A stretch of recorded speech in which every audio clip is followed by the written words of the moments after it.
The moment Ronald Acuña Jr. officially declared his return to Team Venezuela for the 2023 World Baseball Classic, the baseball world held its breath. This wasn't just another star joining a national team.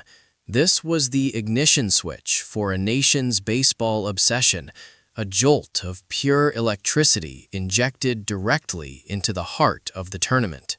Skedar.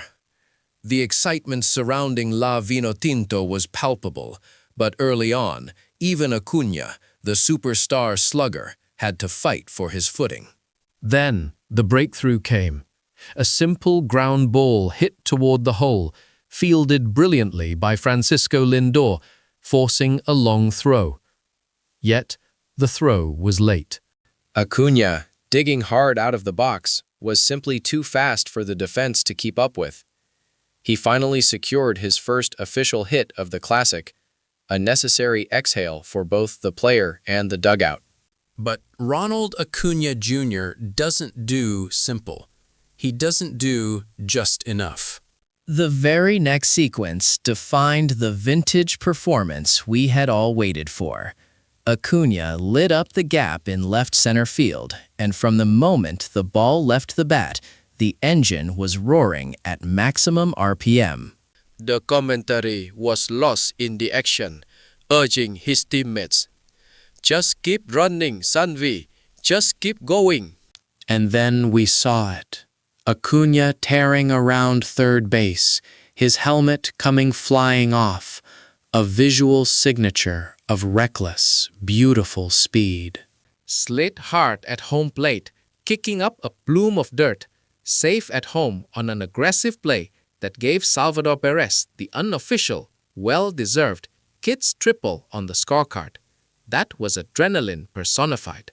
That run wasn't just a point on the board, it was a statement of intent, a showcase of the incredible secondary speed and the sheer audacity that makes Acuña one of the most compelling players on the planet. But Ronald Acuña Jr.'s impact transcended the batter's box and the base paths. When Team Venezuela needed a moment of brilliance in the field, it was Acuña who delivered. Skedar. He saw him tracking a deep fly ball to left center, sprinting back relentlessly, the gap widening between him and the rest of the world. He reached out, extended fully, and made a spectacular, game-ending catch. He immediately sprinted back into the infield, celebrating with his teammates, having delivered a defensive punctuation mark on a hard-fought Venezuelan victory. He constantly utilized the threat of his speed to manipulate the opposing team, maintaining a terrifying one-way leadoff first base. Skedar. He got a superb jump on the pitcher, stealing second with such confidence that the opposing catcher, even with a strong arm, had no chance. Being in scoring position changes the geometry of the game, and Acuña knows it. When Luis Arraez pulled a ball into right field for a base hit, Acuña, already in motion from second, rounded third and slid in safely, tying the game and igniting a massive rally. Skedar. Took decision the opposing team made had to account for the blur at second base. You simply cannot get Acuña, a runner so exceptionally fast. Any throw home, designed to minimize the damage, instantly allowed an extra runner to advance into scoring position, compounding the error and increasing Venezuela's leverage. As the tournament progressed, Acuña found his stroke, showcasing the disciplined hitting philosophy that defines great players. Skedar. He flipped the ball into right field, driving in the first run of the game, putting Venezuela up 1-0. Good hitters, more often than not, find their rhythm by going the other way, staying behind the pitch, jamming themselves just slightly to maintain plate control. Acuña mastered this clinic of hitting, staying tight to the two-seamer, proving that even when tied up, good hitters find a way to get the job done. This commitment to using the entire field was contagious. We saw him and his teammates, Perez and Suarez, repeatedly driving balls to the opposite field. Scatter. Good hitters love to be jammed. Good hitters feast when runners are in scoring position.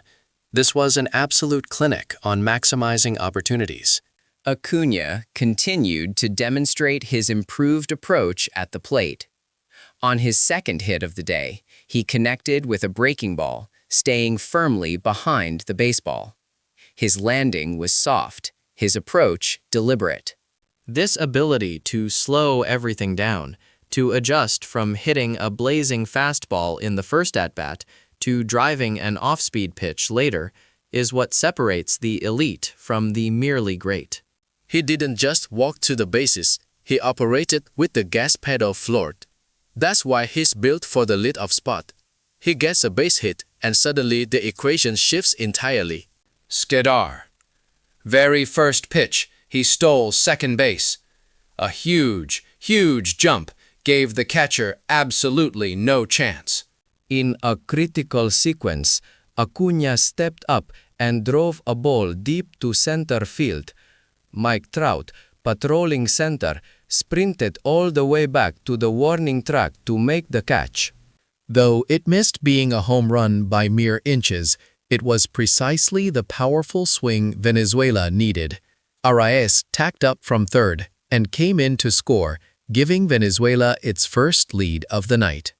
They had punched back, taking advantage of every single inch on the field. The showcase culminated with a rocket. Acuña was sitting on a changeup, and when it arrived, he didn't miss it. The ball was almost on the ground, but he unleashed a massive drive to left field, soaring straight over the head of Kyle Tucker. Acuña dug for second, sliding head first for a powerful stand-up double. He was ready for that off-speed pitch, crushing it with an exit velocity that defied belief. It was simply a matter of time before Acuña took off, running the bases and electrifying the stadium, showcasing total dominance across every facet of the game. Ronald Acuña Jr. was not just participating in the World Baseball Classic, he was defining it.